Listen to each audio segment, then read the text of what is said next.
Paulo, estamos a falar de financiar projetos novos. Vocês, no seu caso, têm um belíssimo track record, que é a Fidzai. É verdade. Como é que isso surgiu tudo? Como é que isto surgiu? Pá, É uma então, a Fidzai é um unicórnio já. Meu. Isto já passou a capitalização de 1.000 milhões de euros. Isto não é qualquer brincadeira. é verdade. A nossa história é engraçada e é um pouco é menos habitual do que é costume nas startups, porque tanto eu como o Pedro Bizarro, um dos outros cofundadores, nós éramos professores na universidade, tínhamos um grupo de investigação que trabalhava numa coisa que agora está muito em voga, que é isto da inteligência artificial. Isto é em 2008, 2009. Eh, e há um terceiro cofundador, que é o Nuno Sebastião, que é o CEO da empresa, que estava na Agência Espacial Europeia. E em 2007 nós encontramos em Londres e o Nuno estava completamente farto da Agência Espacial Europeia e queria montar um negócio. Não sabia sobre quê, nem como, mas sabia que nós tínhamos boa tecnologia na universidade, no nosso grupo de investigação. E foi um bocadinho isso que aconteceu. Nós montámos o negócio, a Fidzai, usando tecnologia que na altura não estava na voga, que era a inteligência artificial, para fazer prevenção de fraude, para descobrir num banco ou numa instituição financeira o que era fraude, se havia lavagem de dinheiro, quem é que estava por detrás da lavagem de dinheiro, de tal forma a parar todo esse crime. Eh, Porque é que isto resultou?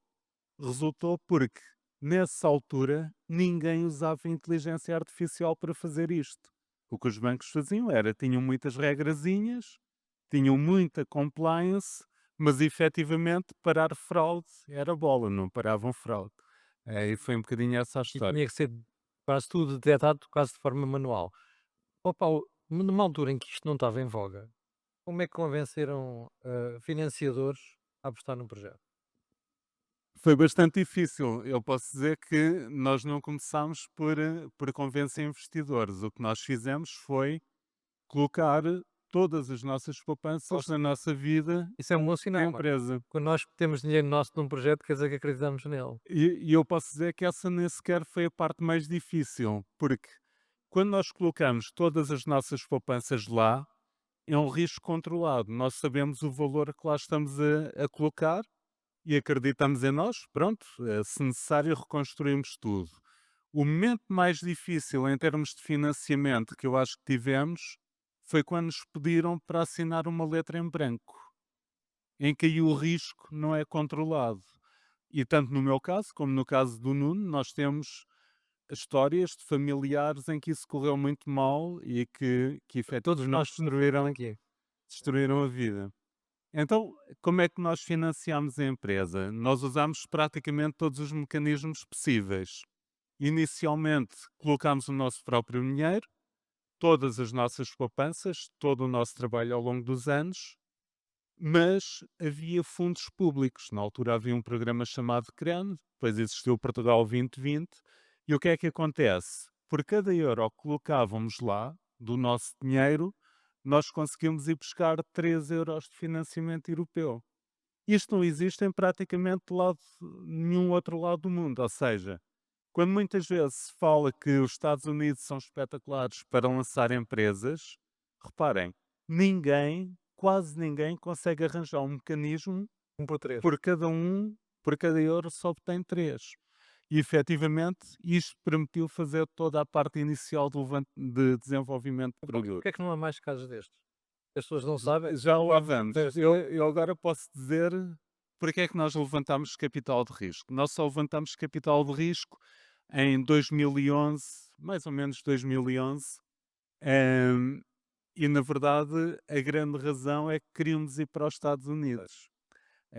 as- Nós desde o primeiro dia dissemos, nós somos uma Born International Company, nós sabíamos que o nosso mercado não era Portugal, mas ir para os Estados Unidos a estrutura de custos é completamente louca. Um engenheiro informático recém-formado custa, de salário base, 150 mil dólares por ano. Uma pessoa de vendas custa 200, 250 mil dólares de salário base, nem sequer estamos a falar de comissões, de modo Os bónus. para dar este tipo de salto era necessário capital de risco. Essa foi uma das razões. A segunda grande razão foi nós tivemos um administrador de um banco a dizer-nos: vocês não têm tamanho para levar um estalo. Porquê? Nós estávamos a propor negócios aos bancos em que o valor do negócio era maior do que todo o balanço da empresa. O balanço da empresa era algo ridículo. Nós só tínhamos meia dúzia de empregados e tecnologia. Nós não tínhamos grandes clientes, não tínhamos dinheiro. De modo, quando eles faziam a due diligence e nos pediam o balanço da empresa e viam o tamanho do negócio que nós estávamos a propor, diziam: vocês estão doidos. E foi assim, nós levantámos capital de risco para conseguir dar o salto para os Estados Unidos. E aquela questão que eu colocava há bocadinho, se este instrumento é tão bom, porque é que não há mais casos? Um por três. Eu acredito que, É medo de arriscar? eu acho que nem sequer é uma questão de medo de arriscar, eu acho que há problemas mais sistémicos no sistema. Se nós olharmos para a forma como nós educamos os jovens, tipicamente os jovens o que fazem é estudam algo a partir de um livro de uma forma muito expositiva, decoram aquilo para um teste, recogitam aquilo num teste e passam para a próxima coisa. Eu, quando dava aulas na universidade, eu, quando começava uma cadeira, levava ao livro da cadeira e dizia: o que vão aprender nesta cadeira é exatamente o que se aprende no MIT, em Stanford, em Carnegie Mellon. O que importa é o que fazem com o conhecimento. E era extremamente difícil alguém acreditar nisto. E eu acho que isto é um problema sistémico. Mesmo na universidade, os nossos melhores alunos acabam a fazer doutoramentos. Quando fazem os doutoramentos, é tudo no sentido de serem investigadores a Não, seguir. e entram naquele circuito exatamente Exatamente, do dependendo do estado pós-doc, e etc, não saem etc, daquele. etc. E se nós olharmos para um sítio como Stanford, é radicalmente diferente. Stanford é mais pequena em termos de número de alunos do que a Universidade de Coimbra, para terem uma ideia. Stanford, entre 2007 e 2017, gerou cerca de 1.200 empresas responsáveis por 5 trilhões de faturação e 5 milhões de emprego. Nem a Universidade de Coimbra, nem o Técnico, nem a Nova produzem nem tantas empresas, nem tão grande volume de faturação. Mas o conhecimento é o mesmo, é o que queremos fazer com ele. O Paulo hoje em dia trabalha, com Business Angel, é a sua atividade principal, e tem encontrado projetos interessantes para investir? Eu tenho encontrado projetos interessantes e tenho investido nesses projetos. Curiosamente, eu tenho um âmbito global, ou seja, a maior parte dos projetos que me chegam vem através da rede de contactos que desenvolvi, Estados Unidos, Inglaterra, Espanha, em vários pontos, e não é exclusivamente português. Aliás, em Portugal, assim como na Europa, existe um problema de deal flow, ou seja, até existe capital de risco para projetos iniciais, mas na verdade as capitais de risco têm alguma dificuldade em encontrar projetos suficientemente inteligentes e interessantes em escala Para para escalar. investirem. Aliás, vê-se que a maior parte das empresas de capital de risco neste momento falo de forma global, ou pelo menos europeia, nas que estão a trabalhar cá, devido a esta falta de deal flow. E novamente, eu acho que não é um problema de engenharia, nós temos dos melhores engenheiros. Eu trabalhei na Agência Espacial Europeia, trabalhei nos Estados Unidos, em Inglaterra, na Alemanha.